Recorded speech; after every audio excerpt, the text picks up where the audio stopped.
o nome dele é chamado Samuel. A Bíblia diz que o seu chamado se dá de uma dor, de uma mãe, do impossível. Deus faz o impossível acontecer, ou seja, para que venha o milagre acontecer na minha e na tua vida, Deus precisa de um ponto de impossível para operar na sua vida. Talvez você esteja dizendo: Deus, eu quero um milagre, ou seja, milagre vem de impossível, e a Bíblia vai dizer que do impossível de Ana, Deus nasce Samuel, e Samuel cresce, vai para o templo, começa a crescer, mas agora a idolatria começa a corromper a nação, a chegar a um certo ponto que Deus vai dizer que até o sacerdote agora já estava corrompido, a família corrompida, e Deus queria matar Hofni e Finéias, mas Deus vai dizer que chega um momento agora que antes que a luz do templo se apaga, Deus chama Samuel. E o interessante aqui para mim e para você é que os dias a quais estamos vivendo estão tentando apagar com a luz do templo, estão tentando acabar com a luz do mundo, ou seja, a igreja, a qual a Bíblia diz que nós somos sal e a luz do mundo. A igreja, então o mundo está tentando acabar com a minha e a tua luz, mas saiba de uma coisa: antes que a luz se apague, Deus vai te chamar, vai me chamar para colocar como profeta sobre essa terra, para pronunciar a volta dele. A Bíblia vai dizer que antes que a luz se apague, Samuel aparece. Samuel agora ouve a voz do Senhor, Samuel cresce, e que Samuel agora começa, depois de um longo período, a julgar Israel. Mas como o tempo passa, Samuel fica velho, e Samuel envelhecendo, os filhos deles não conseguem mais seguir o passo do pai. E a história vai dizer que chega um momento, agora eles vão chegar e dizer assim: Samuel, os seus filhos não conseguem te seguir, Samuel. Samuel, é o seguinte, nós precisamos de um rei, Samuel. Nós precisamos de alguém que reina sobre nós. E o interessante é que quando as coisas começaram a apertar, a nação de Israel, de vez de olhar para o Deus todo Redentor e buscar em oração, não, eles começaram a olhar as nações circunvizinhas. E as nações circunvizinhas tinham um governo político, a qual era chamado de monarca, ou seja, era um rei que tomava conta. E chega ao momento que ele chega: Samuel, nós também queremos igual. Ou seja, ei, um recado para mim, para você: toma cuidado aonde os teus olhos estão indo, toma cuidado aonde você está olhando, porque pode você se enroscar por isso. A nação de Israel começou a olhar aonde não devia, e veio o desejo no seu coração: queremos um rei igual. Samuel ouve aquilo, o velhinho ficou triste, vem contar a história para José, vai descrever dizendo que o tempo começa a passar, Samuel se tranca e não quer comer mais, não quer beber mais. Samuel fica triste, o povo vai para até Samuel, as portas estão fechadas, e eles dizem: o que está acontecendo com Samuel? E ele diz: Samuel está triste, Samuel não quer receber ninguém. E o tempo começa a passar, e Deus, olhando do céu,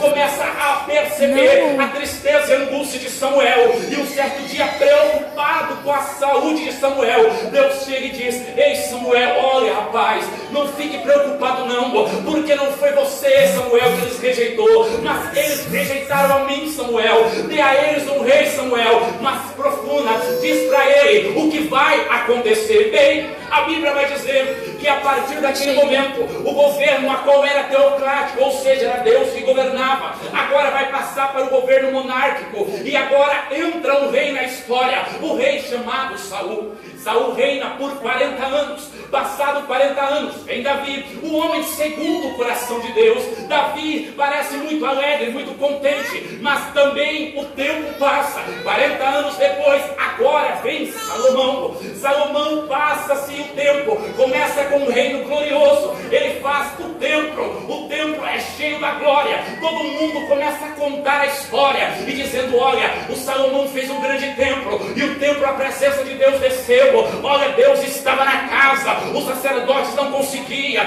ministrar porque o negócio era grande. Aí o povo, a turma de Salomão, começou a correr a circunvizinha. Salomão fez um grande exército, Salomão fez, agora unificou o seu reino, a sua fama começou a subir, todo mundo queria ver a sabedoria de Salomão. Chega um certo tempo que Salomão começa agora a ofertar a Deus, e oferta 1, oferta 2, oferta 3, 4, 5, 6, 1000 holocaustos ele faz ao Senhor, e chama também a atenção de Deus. Chega um momento que Deus vai pegar e vai dizer: Salomão, o que tu quer, Salomão?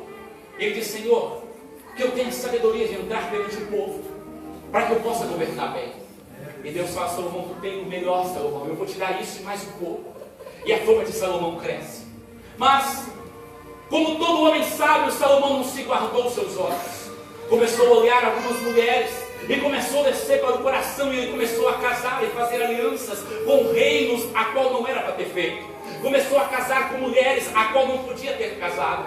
E a história vai contar que chega-se um momento que Salomão, agora já velho, começa a fazer altares a outro Deus, começa a fazer altares e oferecer sacrifício a esses outros deuses. E agora, a nação de Israel com um grande jugo, Deus começa a olhar e começa aquilo subir mal às narinas de Deus. E Deus agora levanta um profeta e vai pronunciar uma profecia contra a casa de Salomão. Mas por amor a Davi, Deus vai dizer a ele: olha, eu ainda vou reter a minha mão. Quando Salomão morre, no ano 931, morrendo Salomão, a história vai dizer que nasce duas nações, nasce a nação do sul e nasce também a nação do norte.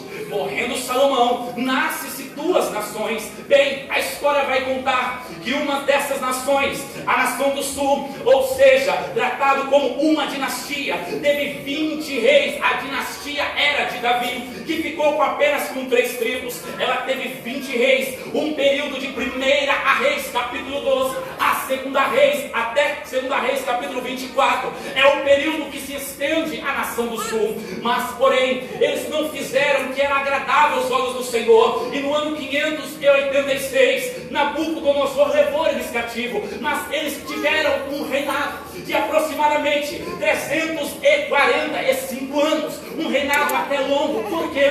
Porque dentro desses 20 reis, 6 reis fizeram diferença. Reis assim como Asa, rei como Josafá, rei como Jotão, como Ezequias, como Josias. Eles fizeram a diferença, fizeram o avivamento. E todas as vezes que o homem se cobrava diante de Deus, se dobrava, se rendia o coração, Deus trazia a tua presença de novo, e o mal era implacável. Então todas as vezes, há um segredo aí, todas as vezes que tu queres vencer no mundo, que tu quer ter vitória, se chega a Deus e Ele se chegará a ti. Mas chega na humildade, se humilha debaixo das mãos dele, e Ele traz de novo a glória para si. Por causa desses 6 reis de 20 fizeram diferença. E a ira de Deus foi pouco aplacada, mas no ano 586 não tem jeito, ele teve que ser levado cativo e ficou um período de 70 anos. Os irmãos bem conhecem a história. Mas quando falaram-se na reino do norte, agora ficou com as 10 tribos, e nos primeiros reis, Jeroboão. E esses reis, um após o outro, teve apenas 19 reis, 8 dinastias, e o período deles foi um período de 209 anos, de 1 Reis capítulo 12, a 2 Reis capítulo 17, termina-se o período agora do reinado da tribo do norte. Nessa tribo do norte é a qual a história que nós estamos entendendo no livro do profeta Oséias, ele está instalado. Então você vai entender que é no reino do norte que agora Oséias está pregando, Oséias está instituído ali dentro. Mas como se deu isso? Bem, depois da morte de Salomão, depois dessas duas divisões, os reis começaram a subir ao trono. Teve o rei Jeroboão, agora no tribo do norte, ele começou a crescer dentro. Foi um rei muito bom, um rei a qual fortificou. Quem olhava Jeroboão começou a olhar e dizer: olha, esse aí vai ser grande,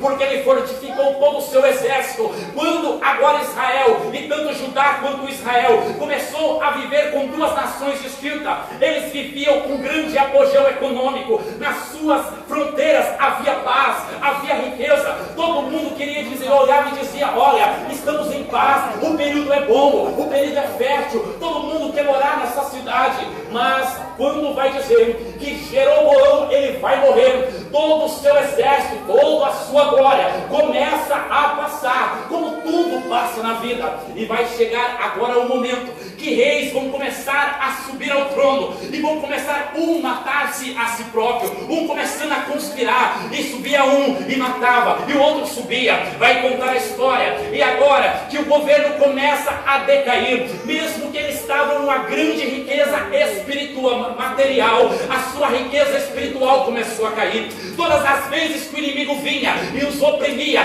de vez de eles correr a Deus, eles corriam ao Egito e eles corriam à Síria. E aquilo começou Deus a olhar e começou a olhar e ver que não estava certo. Mas todas as vezes Deus levantava um e dizia: olha, vocês precisam voltar para mim, vocês precisam reatar a amizade comigo de novo, porque eu tenho algo de bom para vocês. Assim como eu falei para Moisés: olha, escolhe eu diante de ti, eu ponho a vida e a morte, a bênção e a maldição. Escolhe, pois, a vida para que vivas. Ou seja, eu tenho um caminho de paz para vocês. Eu sempre mostrei, dizendo: olha, eu tenho algo de bom para você, eu tenho algo de melhor. Apenas me apenas fica comigo, apenas me adora, apenas me ama. Mas todas as vezes o povo não queria ouvir. Levantava um profeta, o povo não ouvia. Levantava outro profeta, o povo não via. O povo não escutava. Assim como Jeremias, assim como Isaías, assim como Ezequiel. Homens que choraram, homens que sofreram, homens que deram a vida.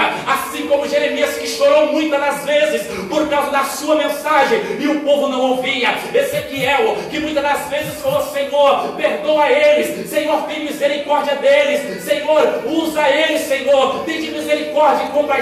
Mas o povo não ouvia. Mas chega um momento que a ira de Deus começa a se aplacar a cada dia mais, e o reinado de Israel começou a decair. O povo começava a subir no reinado e começava a se matar, e foi matando um, matava o outro progressivamente. O reinado começou a decair, até que chega um ponto que um rei chamado Oséias, agora ele toma o reinado e agora acha que está tudo em paz.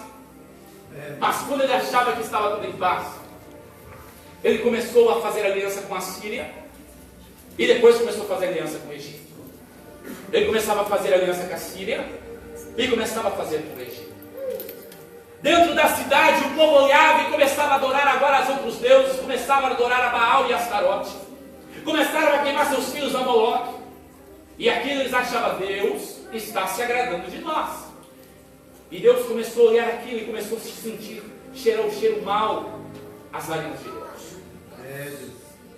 Quando o profeta começa a se levantar, Deus olha o coração de Oséias e diz: eu tenho algo contigo. Tu vai e pega uma mulher, casa-se com ela e tem alguns filhos. E no primeiro capítulo de Oséias vai dar os nomes desses filhos. E todos os filhos tinham um nome profético, dizendo que era não meu povo, a desfavorecida. A cada um Deus dava-se uma sentença. Assim como as visões foram para Isaías, para Jeremias e para Ezequiel, o casamento de Oséias foi para a nação de Israel. Quem olhava para Oséias não via agora apenas um profeta, mas via um homem, a qual estava dentro da sua família, passando aquilo a qual Deus precisava a passar para o povo. E a Bíblia vai dizer que quando agora o reinado começou a decair, o reinado começou agora a cair, e nada mais favorecia o povo, Deus levanta a Oséias. E Oséias começa a profetizar, dizendo assim: olha, vocês precisam voltar para mim, vocês precisam voltar a Deus, vocês precisam reatar a amizade com o Senhor. Tudo isso que vocês estão fazendo não é nada. O povo ouvia a mensagem e dizia: não, Oséias, olha, saiba de uma coisa, quem nos dá a produção é Baal. Oséias, quem nos dá a fertilidade é Baal. Oséias, olha, as nossas prosperidades estão vindo de Baal. E Oséias dizia: de jeito nenhum, vocês estão todos corrompidos. E o tempo agora começa a chegar numa certa maneira que os próprios sacerdotes do templo começaram a descer as ruas da cidade e começaram a ficar escondidos. Quando as caravanas passavam, o sacerdote chegava e tomava as caravanas, roubavam eles, a chegar num ponto que agora todos os sacerdotes também estavam corrompidos. Deus começou a olhar aquilo e começou a cada dia mais Deus a se preocupar com aquela nação, e o juízo vinha sobre eles, e Deus levantava os profetas e dizia: olha, vai vir juízo. Mas o povo não escutava. E Oséias agora, com o seu casamento, ele se casa, começa a profanar, falar todas as mensagens a qual tinha, dizendo: olha, isso está errado, vocês estão queimando a Baal, vocês estão dizendo que a prosperidade vem de Baal, que vem de Astarote, mas vocês estão ensino errado, e o povo não ouvia. Aí Deus começa a mostrar com o casamento de Oséias, dizendo: olha, casa, a mulher vai embora, ela vai, mas você vai tomar de volta, mostrando, dizendo: olha, Israel, assim como a mulher foi embora, vocês também se afastaram de mim, vocês viraram as costas para mim, mas mesmo vocês se prostituindo, mesmo vocês virando as costas para mim, eu nunca virei as costas para vocês, ainda vocês vão voltar. Ou seja, ei, e não importa a maneira que estaremos, Deus nunca vai virar as costas para mim, para você. A Bíblia vai dizer assim, que pode uma mãe esquecer o filho que amamenta, ou que sai do seu ventre, mas Deus nunca vai esquecer de mim, de você. Ei, se você entrou nessa noite preocupado, pensando que Deus esqueceu, saiba de uma coisa: Deus não esqueceu da sua vida, não. Deus está te contemplando e Ele te diz assim: ei, eu estou no controle de tudo, apenas confie em mim.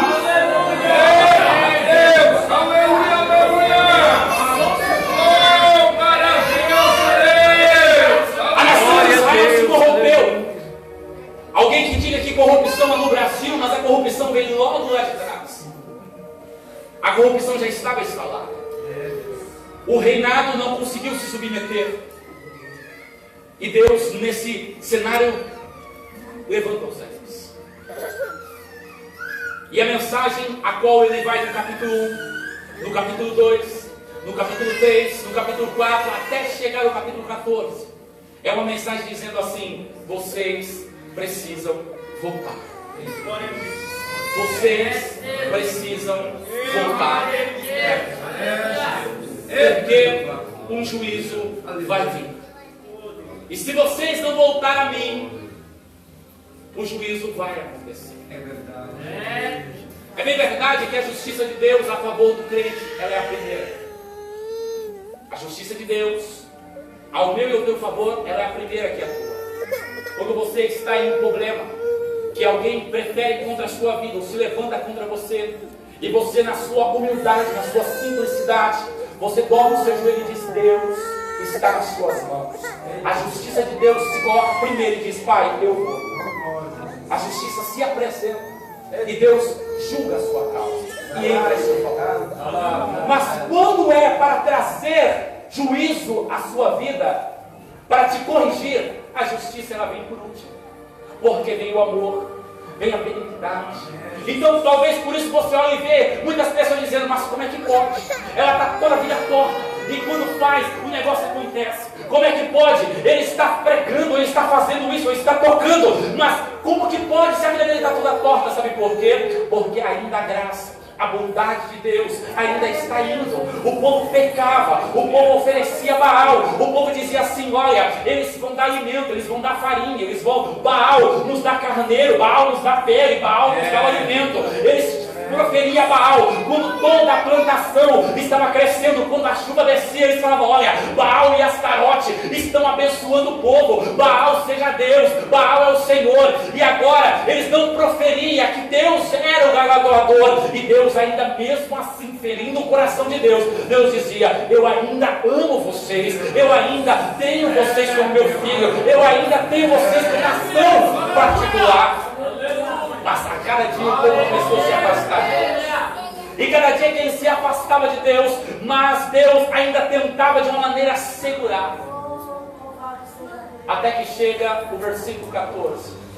E ele vai dizer, pela última vez, Deus vai tentar dizer: converta-te, ó Israel, dos teus pecados. É pelo que tu tens caído. Parece uma palavra tão dura, mas é uma palavra de amor. É como um pai que olha para o filho e diz assim: olha, eu vou te colocar de castigo se tu fazer isso. Aí o filho vai lá, como criança, levado e faz. Aí você fala mais uma vez: não faça isso, porque eu vou te colocar de castigo. E aí parece que a criança ouve aqui, sai para aqui, vai lá e faz de novo. Aí você pela terceira vez diz: não faça isso, porque senão eu vou ter que te bater. E Deus assim está tratando Israel, dizendo assim: converte-te, ó Israel, diante do Senhor teu Deus, porque pelos teus pecados tu tens caído. Ou seja, a causa de cair é o pecado. A causa a qual tirou Adão e Eva do jardim foi o pecado. A causa a qual fez o dilúvio acontecer e só salvou a família de Noé foi o pecado. E quando nós analisamos a palavra converte, ela é uma palavra que tem o seu sentido etimológico, que traz dizendo voltar do início ou quebrar.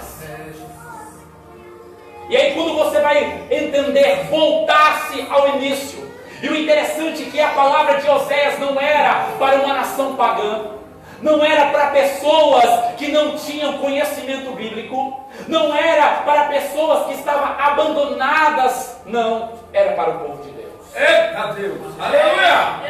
E aí a pergunta é, será que eu e você precisamos Meu Deus! no século 21? Eita! Converta-te. Olha aí, ó! Aí a palavra converta-te, mas como é, pastor? Como posso eu, sendo cristão, precisar me converter? Terno, camisa, cabelo penteado, Meu Deus! não leva para o céu. Olha aí, ó! Sapato bonito não te leva para o céu. Aleluia! Usa roupa de crente, cabelo de Meu crente, Deus! nação de crente, mas por Deus não. Eita Deus! Mas Deus está dizendo, converta-te. Converta-te. A Bíblia diz que ficarão de fora os homicidas, os mentirosos. Há muitas pessoas achando, pastor, mas eu não matei ninguém. Será?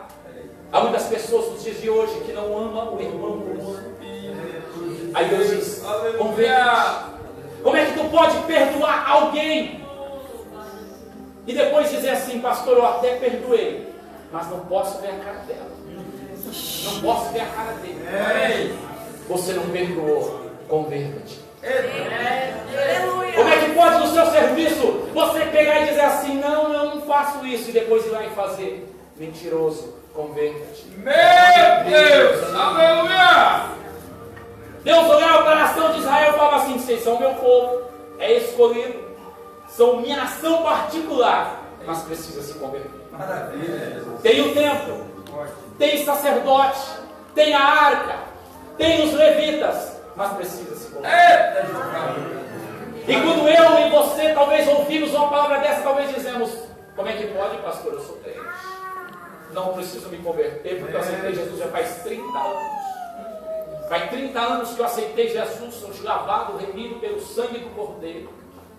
Mas muitas das vezes mata o irmão com a língua. Fala o que não deve. Levanta calúnia. Aí o Senhor vem dizendo, converte. A Bíblia diz assim, tudo o que pedires em meu nome, crendo, recebereis. Aí eu te pergunto, por que não recebemos o que pedimos? Meu Deus! Porque pedis mal. Aí a Bíblia diz assim, que as mãos do Senhor não estão encolhidas, os seus ouvidos não estão tapados, para que Ele não possa me ouvir e te ouvir, para que não possa me abençoar ou te abençoar. Aí Ele diz assim como Oséias, mas a iniquidade me afasta de mim e de ti. Aleluia! A quem mais é beneficiado para te abençoar é Deus. Deus, Ele tem prazer de me abençoar e te abençoar. Deus, Ele tem prazer de nos trazer a bênção para mim e para a sua casa. Mas precisa eu e você nos converter. Glória, glória, glória, glória! Dentro da salvação, da conversão, são 4 pilares. São 4 pilares que quando você levantou a mão, são 4 pilares que aconteceram na conversão. Existe a regeneração, a justificação, a adoção e a santificação. Se você tiver 30 anos, 50 anos de crente, você é regenerado uma vez só. Você é justificado uma vez só. E você é adotado na casa do Pai uma vez só. É filho e pronto, acabou. Ninguém tira essa marca. Mas a santificação, ela é progressiva. Engana-se alguém que acha que tem 70 anos de crente e não precisa de santificação. Engana-se quem pensa, pastor, mas eu falo em línguas estranhas. Pastor, eu rodo. Se não tiver santificação, não verá. Pela nós assistimos bonitinho, irmãos, infelizmente, no século que estamos vivendo, igreja muitas vezes está virando um momento apenas de social. Eu vou para a eu tenho que ir. Eu vou para a igreja, porque se eu não for, o pastor não vai me ver. Se eu não for para a igreja, não vai fazer parte da minha vida. Ei, venha para a igreja, mas para fazer a diferença, para adorar a santificação é progressiva. Ou seja, você começa marchando, ela vai marchando com você. Se você parar, queridão, ela para junto com você. É verdade. Eli pensou que era velho e tinha unção, e a unção tinha ido embora. Sansão pensou no momento que tinha força, e a força tinha ido embora.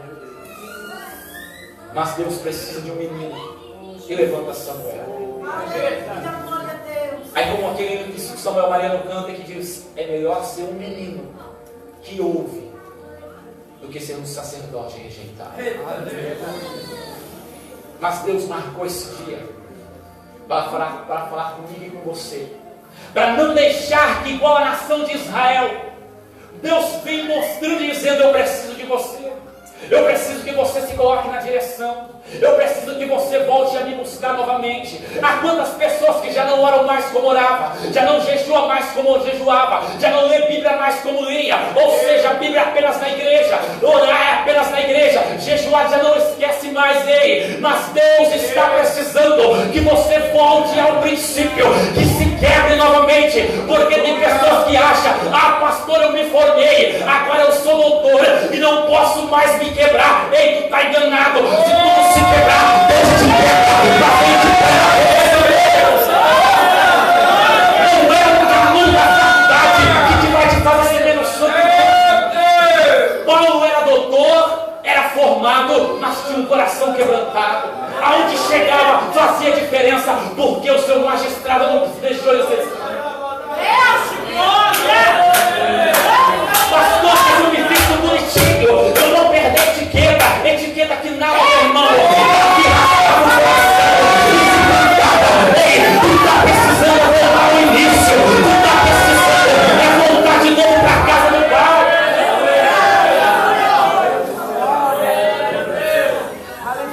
Aí eu lembro aquele hino que Samuel Mariano canta, que é tempo de voltar. Baixa um pouquinho o som para mim. Aí quando eu estava lembrando desse hino, escutando a mensagem, e o Senhor falava ao meu coração dizendo assim: interessante, a nação era um povo escolhido, era um povo que me buscava, começou bem, mas terminou mal. Ia até o templo, levava as suas ofertas, mas não me ouvia. Chegou um momento que não me ouvia mais. E eu precisei encurtar o caminho para que ele pudesse me ouvir. Ou seja, talvez Deus está encurtando o caminho de pessoas aqui e você não está entendendo. Deus não está querendo te jogar na lama, não. Deus não está querendo te humilhar, não. Deus está querendo que você volte novamente, que você volte nas madrugadas, dobrar o seu joelho santo e começar a conversar com Ele. Há no tempo que você agora começava a conversar com Deus, chamava Deus para participar do seu café, e você não chama mais, e Deus está com saudade. E aí eu lembro daquele, né? Samuel Mariano canta, e eu quero cantar com vocês. E quem sabe me ajuda aqui desse, né? Tudo que eu queria era falar contigo, mas tempo pra mim você não tem. É assim? Tudo que eu queria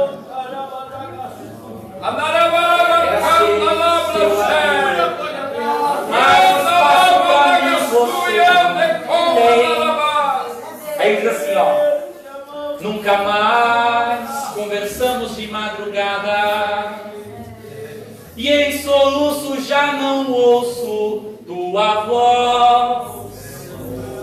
Que saudade eu tenho das nossas conversas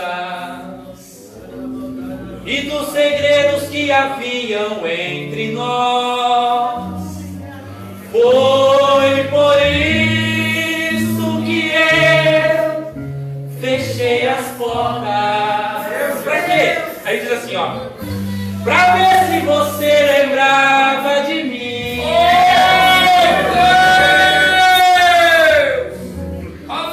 Já não dá mais pra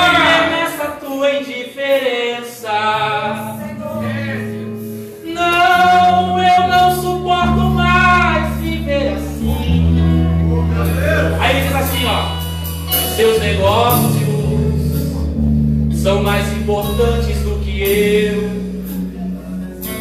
É isso. Mas eu marquei hoje aqui pra falar contigo. Glória a Deus. Que saudade eu tenho das nossas conversas. Que havia entre nós. Foi por isso que deixei a porta. Sabe pra quê? Pra ver se você lembrar. Porque você não pensa assim, nada mais pra viver é um pouco mais de ver.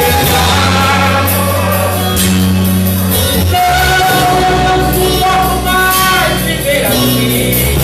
Vamos poder voltar, ó. Seus negócios são mais importantes do que eu. E eu não vejo você me chamar mais de meu amigo. Aí Deus tem saudade. Que saudade eu tenho. Marquei hoje pra falar hoje. Sabe por que é pra voltar? É pra voltar.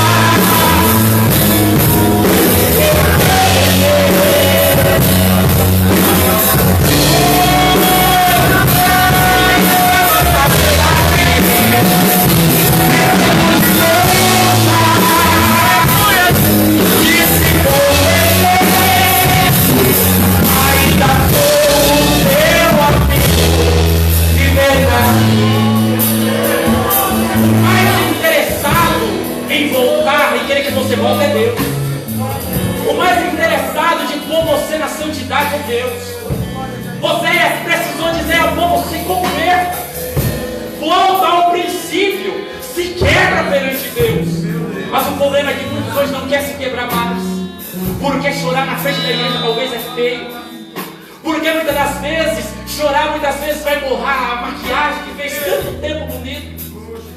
Aí Deus fala assim: eu sou mais importante do que a maquiagem, eu sou mais importante do que o modo do culto, eu sou mais importante do que isso. Se quebra perante mim, Israel, volta para mim, Israel. Israel, eu quero andar de mão dada contigo novamente, Israel. Israel, eu preciso colocar você dentro de um cativeiro para você entender que eu estou na sua vida. Ou seja, Deus não quer te colocar você numa prova para mostrar que Ele é na sua vida. Ele quer fazer você ser próspero, mas você precisa voltar. Precisa deixar novamente a unção voltar para a sua vida, a amizade que Deus tinha com você. Há quanto tempo talvez você já não chora mais na presença de Deus? Há quanto tempo mais você não sente dentro do seu coração aquele amor pelas almas? Você vê alguém na rua e diz assim: que Deus abençoe. Quanto tempo você não chora mais na presença do Senhor? Precisamos nos voltar a Ele, e Ele vai nos voltar os olhos para nós.